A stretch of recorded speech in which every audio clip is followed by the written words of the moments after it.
Por ejemplo, yo cuando llegué ahí era el periodista número 1157, pero de un país chiquitito como Chile.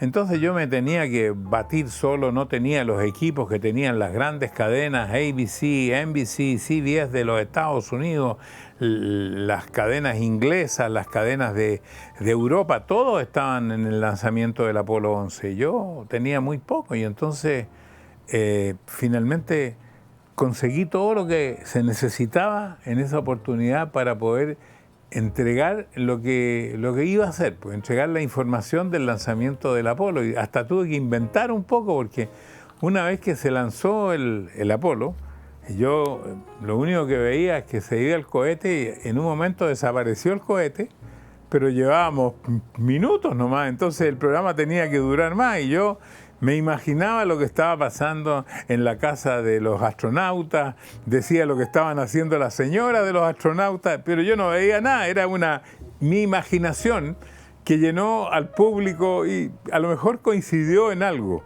Y después también el hecho de ir a los lugares cuando me decían que la señora de Aldrin, uno de los astronautas, iba a estar a las 10 de la mañana, yo le decía al camarógrafo, no, nosotros somos de un país pequeñito, nosotros estemos ahí a las 8, seamos los primeros. Y fuimos los primeros y quedamos en la primera fila. Y de esa manera pudimos acceder también a las entrevistas mejor que otros que llegaron a último momento. O sea, también la perseverancia nos ayudó. De la misma manera que nos ayudó con el casamiento de la princesa Ana. Porque con el casamiento de la princesa Ana pasó algo bien curioso. Yo recibí una invitación de la Embajada de Inglaterra para cubrir ese casamiento. Pero unos periodistas chilenos se quejaron por qué yo había sido invitado cuando yo no era periodista. Efectivamente, yo no era periodista. Entonces me quitaron la invitación. Pero yo igual fui.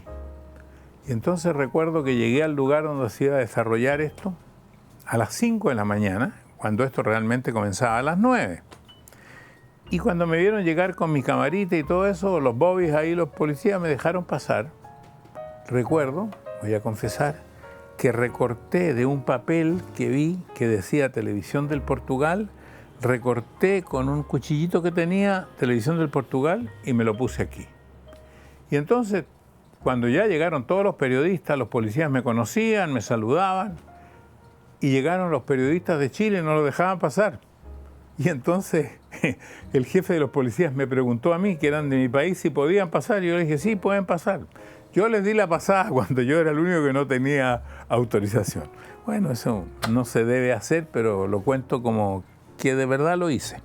No sé si eso es, creo que eso no es perseverancia. Eso más bien ser... Viveza. Viveza, sí. Que no siempre hay que hacerlo. No es lo que yo recomiendo. Pero en ese entonces tenía poquitos años y poca experiencia. Hola, soy Rodolfo Romero de Posadas Misiones Argentina y quiero saber, ¿de qué forma alimentó el espíritu perseverante dentro del staff de Sábado Gigante cuando le anunciaron que le cancelarían el programa? Mira, Rodolfo, saludos a Posadas Argentina. Fue un momento que yo esperaba, no fue una sorpresa. Yo en ese entonces intuía hace algún tiempo que se tenía que terminar. Y principalmente porque en ese entonces tenía 75 años, esto fue hace 6 años aproximadamente, un poquitito más.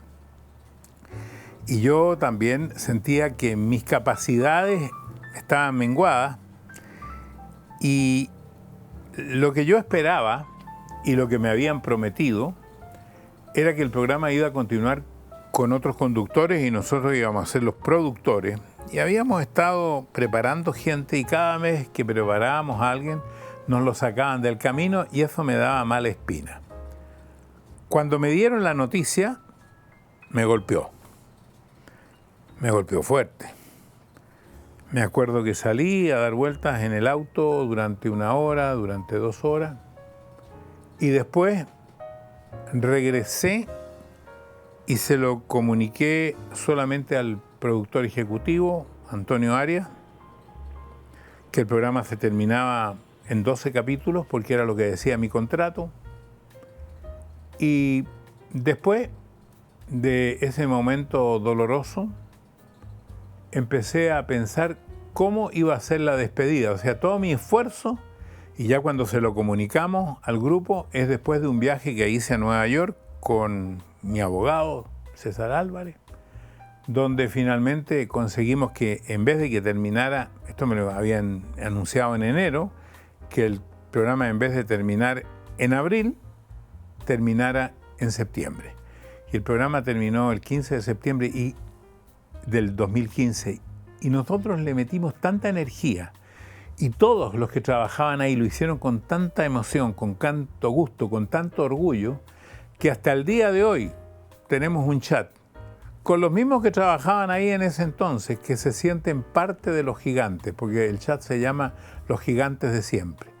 Y nosotros nos consideramos los gigantes de siempre. Yo siempre he pensado que yo fui un buen representante del talento, del trabajo, de la perseverancia de mucha gente y de la mía propia.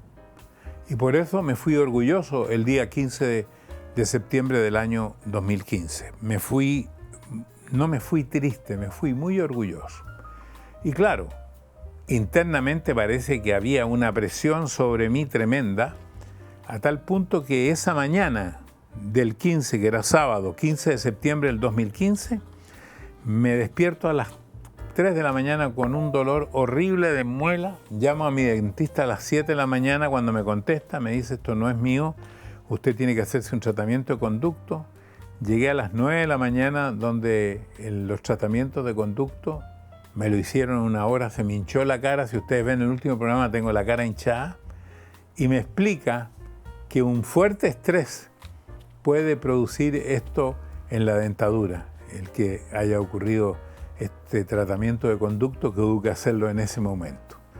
Así que el estrés interno era grande, pero externamente, y yo internamente no lo sentía. No lo siento hasta el día de hoy. Yo creo que el capítulo de Sábado Gigante está cerrado.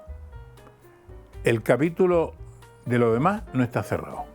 No sé si de repente eres perseverante o porfiado, o las dos cosas, ¿no es cierto? Porque yo recuerdo en el programa, de repente tú llegabas con una idea y todos nos mirábamos y como que... Y tú te dabas cuenta que la idea como que no la habías podido vender. Y la guardabas en tu mente. Y a los 2 o 3 meses después le dabas un pequeño switch y la volvías a presentar.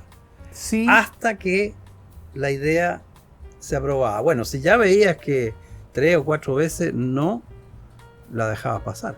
En algunos casos, la mayoría de los casos, yo la dejaba pasar porque yo, a diferencia de muchos, pienso de que mis capacidades se deben a que yo siempre me rodeé de gente más capacitada que yo. Por ejemplo, los que están haciendo este podcast son gente que entiende de las redes, que sabe de los podcasts, que sabe de la ampolleta. Yo no sé nada, pero me he rodeado de buenos que saben mucho de esto.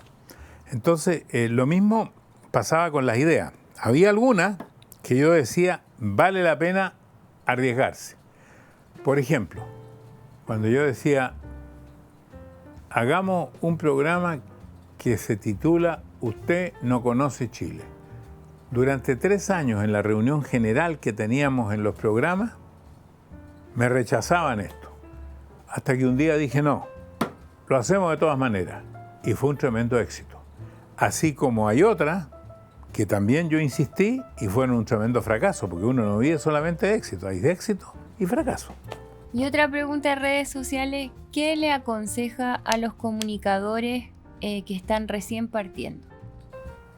En primer lugar, que se den cuenta si realmente tienen vocación para esto. Si creen que esto es lo que a ellos les gusta, es lo que quieren hacer. Porque aquí no se debe trabajar ni por sueldo ni por horario. Por supuesto que el sueldo es muy importante. Pero hay que trabajar donde más te gusta.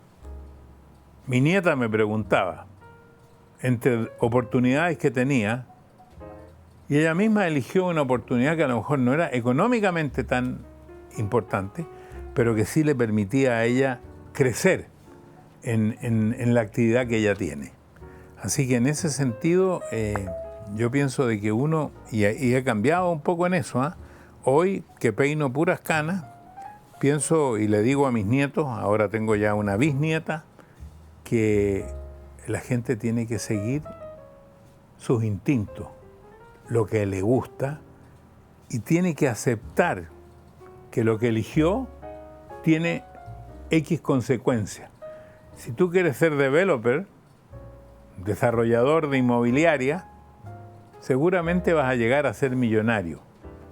Pero si tú quieres ser profesor normalista, profesor de básica, tú nunca vas a llegar a ser millonario. Pero vas a ser a lo mejor millonario en felicidad, en alegría, en honor, en satisfacción de lo que has hecho. Uno tiene que elegir lo que más le gusta. Eso sí tengo la seguridad.